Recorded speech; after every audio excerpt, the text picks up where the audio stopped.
Hello வணக்கம். சரவணா மீன் வளக்கடை, ராணிப்பேட்டை மாவட்டம், தமிழ்நாடு. இன்றைக்கி நம்ம என்ன பார்க்க போகிறோன்னா, பையை வந்து செஞ்சு வச்சுருக்கோம். மீன் போட்டுக்கிற பை, அதை பற்றி தான் பார்க்க போகிறோம். ஃபஸ்ட்டு பார்த்திங்கன்னா பெரிய பை. இது கண்ணோட சைஸ் வந்து பார்த்திங்கன்னா 2 விரல் வரும். இந்த லைன் வந்து பார்த்திங்கன்னா நல்லா கனமாக இருக்கும். கண்டை போடுறதுக்கெலாம் நல்லாயிருக்கும். கண்டை மீன்லாம் போடலாம். ஹைட் வந்து 3 அடி வரும். அகலம் வந்து 4 அடி 4.5 அடி வரும் இந்த பை.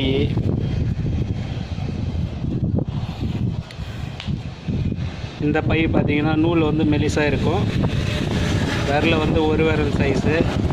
ஜிலேபி போடுறதுக்கெலாம் கொஞ்சம் கரெக்டாக இருக்கும். இந்த பை பார்த்திங்கன்னா 3க்கு 3 வரும். 3 அடிக்கு 3 அடி அந்த பை தான் அது.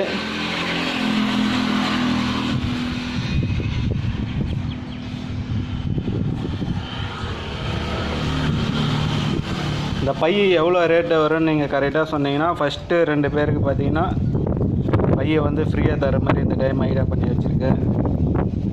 இந்த பெரிய பை எவ்வளோ ரேட்டு வரும்,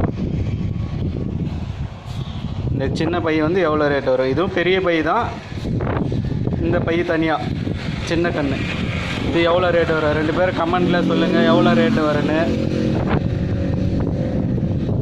ஃபஸ்ட்டு சொல்கிறவங்களுக்கு இந்த பை அப்படியே ஃப்ரீயாக தர மாதிரி. பெரிய பை ஃபஸ்ட்டு கரெக்டாக சொல்கிறவங்களுக்கு பெரிய பையும், சின்ன பை ரேட்டு கரெக்டாக சொல்கிறவங்களுக்கு சின்ன பையும் அப்படியே ஃப்ரீ ஃபஸ்ட்டு 2 பேருக்கு தான் தர மாதிரி. கமெண்டில் பண்ணுங்கள் ரேட்டு எவ்வளோன்ட்டு.